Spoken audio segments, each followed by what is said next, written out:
ਗੁਰਦੇਵ ਪਾਤਸ਼ਾਹ ਦੀ ਅਪਾਰ ਬਖਸ਼ਿਸ਼ ਦੇ ਸਦਕਾ ਸਤਨਾਮ ਸਰਬ ਕਲਿਆਣ ਟਰਸਟ ਦੇ ਵੱਲੋਂ ਆਯੋਜਿਤ ਇਸ ਕੈਂਪ ਦੇ ਵਿੱਚ ਆਏ ਸਾਰੇ ਟੀਚਰ ਸਾਹਿਬਾਨ, ਅਜ਼ੀਜ਼ ਹਾਜ਼ਰੀਨ, ਆਓ ਸਭ ਤੋਂ ਪਹਿਲਾਂ ਗੁਰਦੇਵ ਪਾਤਸ਼ਾਹ ਦੀ ਬਖਸ਼ਿਸ਼ ਮੁਕੱਦਸ ਫਤਿਹ ਬੁਲੰਦ ਕਰੀਏ। ਗੱਜ ਕੇ ਆਖਿਓ ਜੀ, ਵਾਹਿਗੁਰੂ ਜੀ ਕਾ ਖਾਲਸਾ, ਵਾਹਿਗੁਰੂ ਜੀ ਕੀ ਫਤਿਹ। ਸਿੱਖ ਇਤਿਹਾਸ ਦੇ ਵਿੱਚ ਬਾਲ ਸ਼ਹੀਦਾਂ ਦਾ ਯੋਗਦਾਨ ਇੱਕ ਐਵੇਂ ਦਾ ਵਿਸ਼ਾ ਹੈ ਜਿਸ ਨੂੰ ਇੱਕ ਪੱਖ ਦੇ ਉੱਪਰ ਅਸੀਂ ਕੇਂਦਰਿਤ ਕਰਕੇ ਡਿਫਾਈਨ ਨਹੀਂ ਕਰ ਸਕਦੇ। ਇਸ ਦਾ ਮਲਟੀ ਡਿਮੈਂਸ਼ਨਲ ਐਨਾਲਿਸਿਸ ਕਰਨਾ ਪੈਂਦਾ ਹੈ। ਇਹਦੇ ਵਿੱਚ ਤੁਹਾਨੂੰ ਯਰੂਸ਼ਲਮ ਨੂੰ ਵੇਖਣਾ ਪਵੇਗਾ, ਇਹਦੇ 'ਚ ਪੈਲੇਸਟਾਈਨ ਨੂੰ ਵੇਖਣਾ ਪਵੇਗਾ, ਇਹਦੇ 'ਚ ਹਮਾਸ ਨੂੰ ਵੇਖਣਾ ਪਵੇਗਾ, ਫਿਰ ਆ ਕੇ ਗੁਰਮਤਿ ਵਿਚਾਰਧਾਰਾ ਨੂੰ ਵੇਖਣਾ ਪਵੇਗਾ। ਮੈਂ ਗੱਲ ਇੱਥੋਂ ਇਸ ਕਰਕੇ ਸ਼ੁਰੂ ਕੀਤੀ ਹੈ, ਇੱਕ ਮਾਂ ਦੇ ਸਾਹਮਣੇ ਉਸਦੇ 7 ਬੱਚੇ ਰਾਜੇ ਦੇ ਹੁਕਮ ਦੇ ਉੱਪਰ ਸ਼ਹੀਦ ਕੀਤੇ ਜਾ ਰਹੇ ਨੇ ਇਜ਼ਰਾਈਲ ਦੇ ਵਿੱਚ। ਮਾਂ ਦੀਆਂ ਅੱਖਾਂ ਦੇ ਵਿੱਚ ਹੰਝੂ ਨਹੀਂ, ਬਲਕਿ ਮਾਂ ਬੱਚਿਆਂ ਨੂੰ ਕਹਿ ਰਹੀ ਹੈ ਕਿ ਮੇਰੀਆਂ ਅੱਖਾਂ ਦੇ ਸਾਹਮਣੇ ਤੁਹਾਨੂੰ ਸ਼ਹੀਦ ਕੀਤੇ ਜਾਣਾ ਹੈ।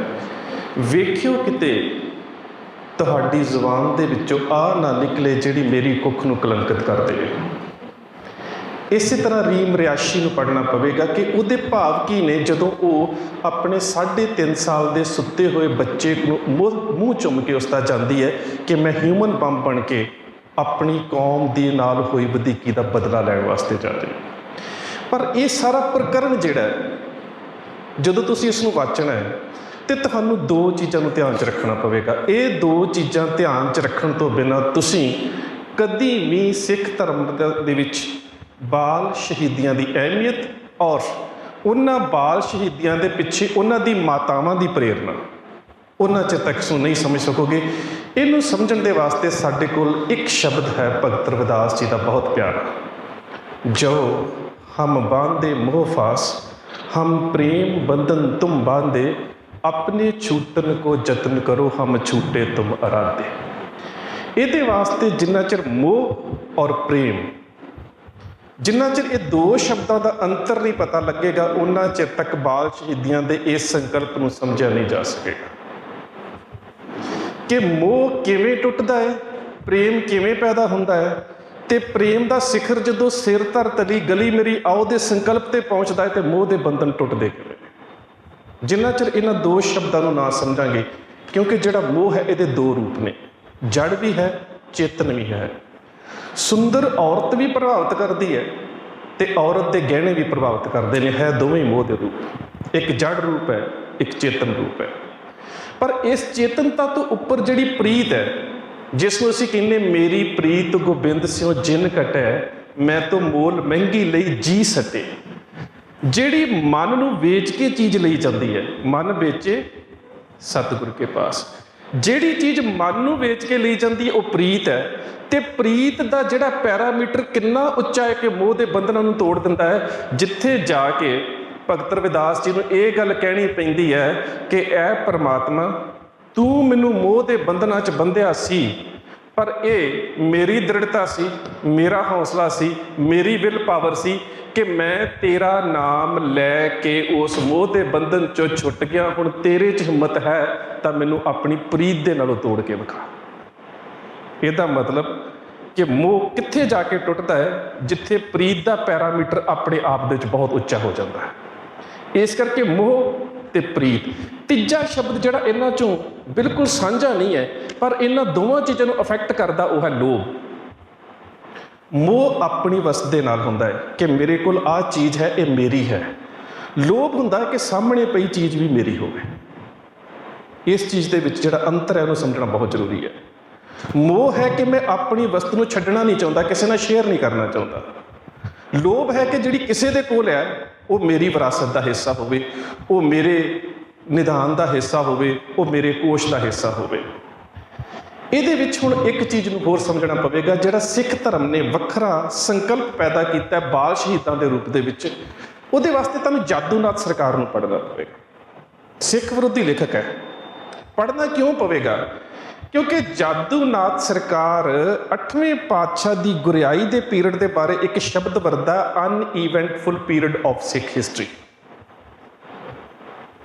ਸਿੱਖਾਂ ਦਾ ਘਟਨਾ ਤੋਂ ਰਹਿਤ ਸਮਾਂ, ਅਨਈਵੈਂਟਫੁਲ ਪੀਰੀਅਡ ਆਫ ਸਿੱਖ ਹਿਸਟਰੀ। ਕਿਉਂ?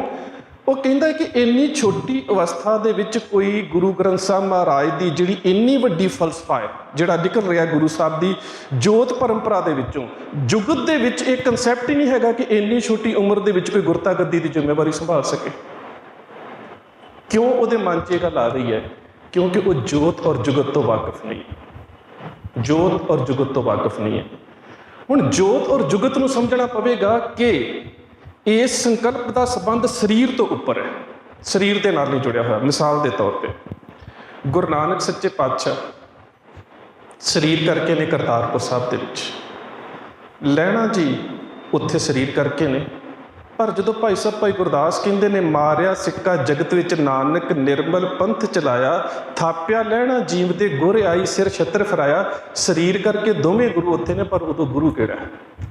ਜਿਸ ਦੇ ਵਿੱਚ ਜੋਤ ਹੈ। ਗੁਰੂ ਨਾਨਕ ਉਦੋਂ ਗੁਰੂ, ਜੋਤ ਨੂੰ ਸਮਝਣਾ ਪਵੇਗਾ। ਗੁਰੂ ਨਾਨਕ ਉਸ ਸਮੇਂ ਗੁਰੂ ਨਹੀਂ ਜਦੋਂ ਲਹਿਣਾ ਜੀ ਅੰਗਦ ਜੀ ਬਣ ਕੇ ਗੁਰਤਾ ਗੱਦੀ ਤੇ ਬੈਠ ਗਏ ਨੇ। ਹੋਰ ਇਸ ਨੂੰ ਸਮਝਣਾ ਹੋਵੇ, ਅਰਜਨ ਕਾਇਆ ਪਲਟ ਕੇ ਮੂਰਤ ਹਰਗੋਬਿੰਦ ਸਵਾਰੀ। ਹੋਰ ਅੱਗੇ ਆ ਜਾਈਏ, ਪ੍ਰਾਣ ਮੀਤ ਪਰਮਾਤਮਾ ਪਰਖੋਤਮ ਪੂਰਾ, ਵਾਹ ਪ੍ਰਗਟਿਓ ਪੁਰਖ ਭਗਵੰਤ ਰੂਪ ਗੁਰੂ ਗੋਬਿੰਦ ਸੂਰਾ, ਪ੍ਰਗਟਿਓ ਸ਼ਬਦ। ਗੁਰੂ ਨਾਨਕ ਸਾਹਿਬ ਵੀ ਸੰਸਾਰ ਚਾਹੁੰਦੇ ਨੇ ਤੇ ਸਤਿਗੁਰੂ ਨਾਨਕ ਪ੍ਰਗਟਿਆ।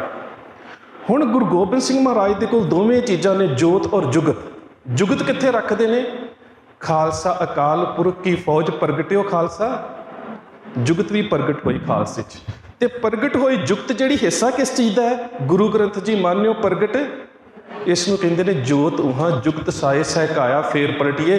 ਸਰੀਰ ਕਰਕੇ ਕੋਈ ਵੀ ਧਾਰਮਿਕ ਸ਼ਖਸੀਅਤ ਦੁਨੀਆ ਤੇ ਆਉਂਦੀ ਹੈ, ਉਸ ਦਾ ਜੋਤੀ ਜੋਤ ਦਿਵਸ ਮਨਾਇਆ ਜਾ ਸਕਦਾ। ਦੋ ਚੀਜ਼ਾਂ ਦਾ ਨਹੀਂ, ਇੱਕ ਗੁਰੂ ਪੰਥ ਦਾ, ਇੱਕ ਗੁਰੂ ਗ੍ਰੰਥ ਦਾ, ਕਿਉਂਕਿ ਜੋਤ ਔਰ ਜੁਗਤ ਹੈ।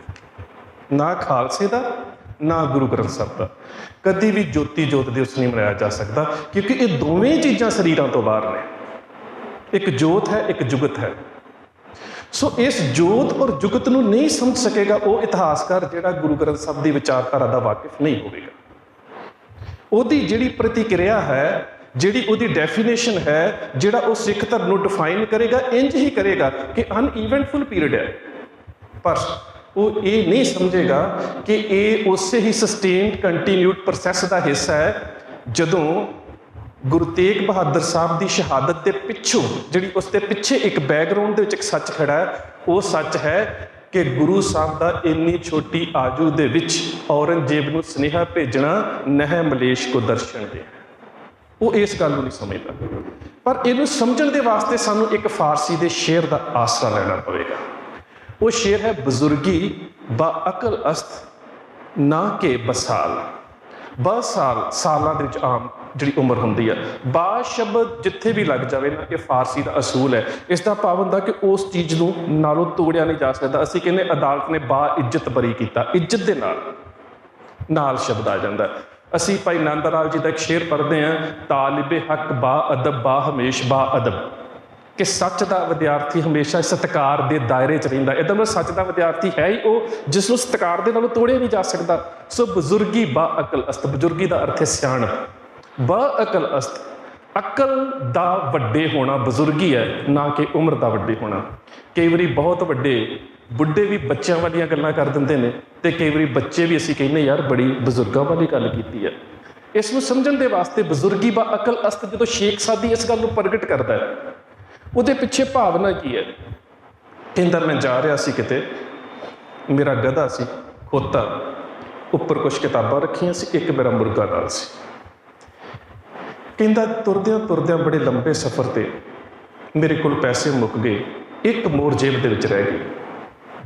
ਸਮੱਸਿਆ ਇਹ ਹੈ ਕਿ ਉਸ ਇੱਕ ਮੋਹਰ ਦੇ ਨਾਲ ਜੇ ਮੈਂ ਖਾਣਾ ਤੇ ਮੇਰਾ ਮੁਰਗਾ ਤੇ ਗਧਾ ਭੁੱਖੇ, ਮੁਰਗੇ ਨੂੰ ਦਾਣੇ ਦੇ ਦਿੰਦਾ ਤੇ ਗਧਾ ਤੇ ਮੈਂ ਭੁੱਖੇ। ਕਹਿੰਦਾ ਬੇਇਨਸਾਫੀ ਕਿੰਝ ਕਰਾਂ? ਕਹਿੰਦਾ ਇਹ ਸੋਚਦਾ ਜਾ ਰਿਹਾ ਤੇ ਅੱਗੇ 5 ਸਾਲ ਦਾ ਬੱਚਾ ਮੈਨੂੰ ਇੱਕ ਸਵਾਲ ਕਰਦਾ ਹੈ, ਸ਼ੇਖ ਜੀ ਤੁਹਾਡਾ ਰੁਖਸਾਰ, ਤੁਹਾਡਾ ਚਿਹਰਾ, ਤੁਹਾਡੀ ਸ਼ਖਸੀਅਤ ਬੜੀ ਜਲਾਲੀ ਲੱਗਦੀ ਹੈ, ਔਰ ਪਸੀਨਾ ਹੈ ਪੁਰਾਬ, ਮੱਥੇ ਦੇ ਉੱਪਰ ਤਰੇੜੀ ਕਿਉਂ? ਕਿਸ ਸੋਚ ਦੇ ਵਿੱਚੋਂ? ਕਹਿੰਦਾ ਮੈਂ ਇੱਕਦਮ ਰੁਕਿਆ। ਇੰਨਾ ਛੋਟਾ ਬੱਚਾ ਮੇਰੇ ਮੱਥੇ ਤੋਂ ਮੇਰੀ ਪਰੇਸ਼ਾਨੀ ਸਮਝ ਰਿਹਾ ਹੈ, ਜ਼ਰੂਰ ਸਿਆਣਾ ਹੋਵੇਗਾ। ਕਹਿੰਦਾ ਮੈਂ ਇਸਨੂੰ ਪੁੱਛਿਆ, ਬੇਟਾ ਆਹ ਮੇਰੀ ਸਮੱਸਿਆ ਹੈ, ਪੈਸਾ ਇੱਕ ਹੈ, ਭੁੱਖੇ 3। ਕਹਿੰਦਾ ਬਜ਼ੁਰਗੋ ਚਿੱਟੀ ਦਾੜੀ ਹੋ ਗਈ, ਬੱਚਿਆਂ ਵਾਲੀਆਂ ਗੱਲਾਂ ਕਰਦੇ ਹੋ। ਜਿਸ ਇਲਾਕੇ 'ਚ ਤੁਸੀਂ ਲੰਘ ਰਹੇ ਹੋ, ਇੱਕ ਮੁਹਰ ਦੇ ਕਈ ਤਰਬੂਜ ਆ ਜਾਣਗੇ ਹਦਵਾਣੇ, ਤੁਸੀਂ ਉਸ ਨੂੰ ਕੱਟੋ, ਉਸ ਦੀਆਂ ਛਿੱਲਾਂ ਆਪਣੇ ਗਧੇ ਨੂੰ ਪਾ ਦਿਓ, ਬੀਜ ਕੱਢ ਕੇ ਮੁਰਗੇ ਨੂੰ ਪਾ ਦਿਓ, ਹਦਵਾਣਾ ਵਿੱਚੋਂ ਆਪ ਖਾ ਲਓ। ਤੁਸੀਂ ਬਜ਼ੁਰਗ ਹੋ ਕੇ ਬੱਚਿਆਂ ਵਾਲੀਆਂ ਗੱਲਾਂ ਕਰ ਰਹੇ ਹੋ। ਹੁਣ ਇੱਥੇ ਉਹ ਕਹਿੰਦਾ ਮੈਂ ਉਸ ਜ਼ਮੀਨ ਨੂੰ ਹੱਥ ਲਾ ਕੇ ਮੱਥੇ ਨੂੰ ਹੱਥ ਲਾਇਆ, ਜਾਂ ਖੁਦਾ ਇੱਥੇ ਸਿਆਣੇ ਵਸਦੇ ਨੇ। ਕਿਉਂ? ਇਸ ਕਰਕੇ ਸਿਆਣੇ ਵਸਦੇ ਨੇ ਕਿ ਉਹਨਾਂ ਦੇ ਕੋਲ ਗੱਲ ਕਰਨ ਦਾ ਲੌਜਿਕ ਤੇ ਸਮਝਾਉਣ ਦਾ ਤਰੀਕਾ ਹੈ। ਇਸ ਕਰਕੇ ਸਿੱਖ ਇਤਿਹਾਸ ਨੂੰ ਪੜ੍ਹਦਿਆਂ ਜ਼ਮੀਨ ਤੇ ਹੱਥ ਲਾ ਕੇ ਕਹਿਣਾ ਪੈਂਦਾ ਕਿ ਇੱਥੇ ਇਤਿਹਾਸ ਵਸਦਾ ਹੈ, ਇਸ ਇਤਿਹਾਸ ਵਸਦਾ ਹੈ। ਇੱਥੇ ਇਤਿਹਾਸ ਦੇ ਪੈਰਾਮੀਟਰ ਘੜੇ ਜਾਂਦੇ ਨੇ, ਇੱਥੇ ਇਤਿਹਾਸ ਦੇ ਮਾਪਦੰਡ ਪੈਦਾ ਕੀਤੇ ਜਾਂਦੇ ਨੇ। ਵਿਲੀਅਮ ਸ਼ੇਕਸਪੀਅਰ ਕਹਿੰਦਾ ਮੈਨੂੰ ਬੜੀਆਂ ਕਿਤਾਬਾਂ ਪੜ੍ਹੀਆਂ, ਬਹੁਤ ਕੁਝ ਪੜ੍ਹਿਆ, ਪਰ ਇੰਜ ਨਹੀਂ ਸੀ ਲੱਗ ਰਿਹਾ ਕਿ ਮੈਂ ਕਿਸੇ ਮਾਰਫਤ ਦੇ ਉੱਪਰ ਪਹੁੰਚ ਚੁੱਕਾ, ਕਿਤੇ ਜੁੜ ਚੁੱਕਾ ਹੈ, ਕਿਤੇ ਮਿਲਾਪ ਹੋ ਚੁੱਕਾ ਹੈ। ਕਹਿੰਦਾ ਇਸੇ ਪਰੇਸ਼ਾਨੀ ਦੇ ਵਿੱਚ ਸਮੁੰਦਰ ਦੇ ਕੰਢੇ ਤੇ ਘੁੰਮ ਰਿਹਾ ਸੀ, ਇੱਕ ਬੱਚਾ ਮੇਰੇ ਨਾਲ ਨਾਲ ਤੁਰ ਰਿਹਾ। ਮੈਨੂੰ ਕਹਿੰਦਾ ਹੈ ਮੈਨੂੰ ਕੁਝ ਪੈਸੇ ਦੇ ਦਿਓ। ਮੈਂ ਕਿਹਾ ਕੀ ਕਰਨੇ ਨੇ? ਕਹਿੰਦਾ ਇੱਕ ਕੁੱਜਾ ਖਰੀਦਣਾ, ਇੱਕ ਕਾਸਾ, ਇੱਕ ਬਾਟਾ। ਇਹ ਕਾਸਾ ਸ਼ਬਦ ਜਿਹੜਾ ਹੈ ਇਹ ਵੈਸੇ ਬੇਸਿਕਲੀ ਸਾਰੀਆਂ ਭਾਸ਼ਾਵਾਂ 'ਚ ਹੈਗਾ, ਕਿਤੇ ਕੋਸ ਕਿਹਾ ਜਾਂਦਾ, ਕਿਤੇ ਕਾਸਾ ਕਿਹਾ ਜਾਂਦਾ।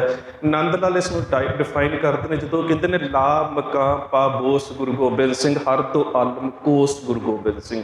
ਉਹ ਜਦੋਂ ਅਫਗਾਨਿਸਤਾਨ ਦੀ ਜਿਹੜੀ ਪਿੱਤਰੀ ਭਾਸ਼ਾ ਹੈ ਉਹਨਾਂ ਦੀ, ਕਿਉਂਕਿ ਪਿੱਛੋਂ ਮੁਲਤਾਨ ਦੇ ਰਹਿਣ ਵਾਲੇ ਸੀ, ਉਹ 'ਚ ਕਾਸੇ ਨੂੰ ਕੋਸ ਸ਼ਬਦ ਦੇ ਨਾਲ ਵੀ ਬਿਆਨ ਕਰਦੇ ਨੇ। ਲਾ ਮਕਾਂ ਪਾ ਬੋਸ ਗੁਰੂ ਗੋਬਿੰਦ ਸਿੰਘ ਹਰ ਦੋ ਆਲਮ ਕੋਸ ਗੁਰੂ ਗੋਬਿੰਦ ਸਿੰਘ, ਕਿ ਗੁਰੂ ਗੋਬਿੰਦ ਸਿੰਘ ਦੇ ਬਾਟੇ ਦੇ ਵਿੱਚ ਦੋਵੇਂ ਜਹਾਨ ਪਏ ਹੋਏ। ਖੈਰ ਕਹਿੰਦਾ ਬਾਟਾ ਲੈਣਾ ਹੈ। ਕਹਿੰਦੇ ਮੈਂ ਬਾਟਾ ਖਰੀਦ ਦਿੱਤਾ, ਬੱਚਾ ਫਿਰ ਮੇਰੇ ਨਾਲ ਹੈ। ਕਹਿੰਦੇ ਮੈਂ ਕਿਹਾ ਬੇਟਾ ਪਹਿਲਾਂ ਤੂੰ ਪੈਸੇ ਮੰਗੇ, ਫਿਰ ਤੂੰ ਬਾਟਾ ਮੰਗਿਆ, ਹੁਣ ਤੂੰ ਫਿਰ ਮੇਰੇ ਨਾਲ ਹੈ, ਹੁਣ ਕੀ ਸਮੱਸਿਆ ਹੈ? ਕਹਿੰਦਾ ਬਜ਼ੁਰਗੋ ਸਮੁੰਦਰ ਨੂੰ ਬਾਟੇ 'ਚ ਪਾ ਦੇ। ਕਹਿੰਦਾ ਮੈਂ ਕਿਹਾ ਨਹੀਂ ਪੈ ਸਕਦਾ ਪੁੱਤ, ਸਮੁੰਦਰ ਬਹੁਤ ਵਿਸ਼ਾਲ ਹੈ, ਬਾਟਾ ਬਹੁਤ ਛੋਟਾ ਹੈ। ਕਹਿੰਦਾ ਉਸਨੇ ਬਾਟਾ ਚੁੱਕਿਆ, ਸਮੁੰਦਰ 'ਚ ਸੁੱਟ ਦਿੱਤਾ। ਮੈਂ ਸਵਾਲ ਕੀਤਾ ਬੇਟਾ ਪਹਿਲਾਂ ਪੈਸੇ ਮੰਗੇ, ਫਿਰ ਬਾਟਾ ਮੰਗਿਆ, ਹੁਣ ਸਮੁੰਦਰ 'ਚ ਸੁੱਟ ਦਿੱਤਾ ਕਿਉਂ? ਕਹਿੰਦਾ ਬਜ਼ੁਰਗੋ ਜੇ ਸਮੁੰਦਰ ਇਹਦੇ 'ਚ ਨਹੀਂ ਸਮਾ ਸਕਦਾ ਤੇ ਬਾਟਾ ਤੇ ਸਮੁੰਦਰ 'ਚ ਸਮਾ ਸਕਦਾ ਨਾ, ਗੱਲ ਤੇ ਅਭੇਦਤਾ ਦੀ ਆ। ਕਹਿੰਦਾ ਮੈਨੂੰ ਉਸ ਦਿਨ ਪਤਾ ਲੱਗਾ ਕਿ ਪਰਮਾਤਮਾ ਦੇ ਰੂਹਾਨੀ ਗਿਆਨ ਨੂੰ ਤੁਸੀਂ ਆਪਣੀ ਜ਼ਿਹਨੀਅਤ ਦਾ ਹਿੱਸਾ ਨਹੀਂ ਬਣਾ ਸਕਦੇ, ਸਗੋਂ ਮਨ ਵਿੱਚ ਜ਼ਿਹਨੀਅਤ ਨੂੰ ਉਹਦੇ ਵਿੱਚ ਡੁਬੋਣਾ ਪੈਂਦਾ, ਅਭੇਦ ਹੋਣਾ ਪੈਂਦਾ, ਐਮਰਜੈਂਸ ਦੀ ਲੋੜ ਹੈ। ਸੋ ਇਹ ਜਿਹੜੀ ਐਮਰਜੈਂਸ ਹੈ, ਇਹਦੇ ਵਿੱਚੋਂ ਸਾਡਾ ਬਾਲ ਸ਼ਹੀਦੀਆਂ ਦਾ ਸੰਕਲਪ ਜਿਹੜਾ ਕਿਸ ਤਰ੍ਹਾਂ ਪੈਦਾ ਹੁੰਦਾ ਹੈ।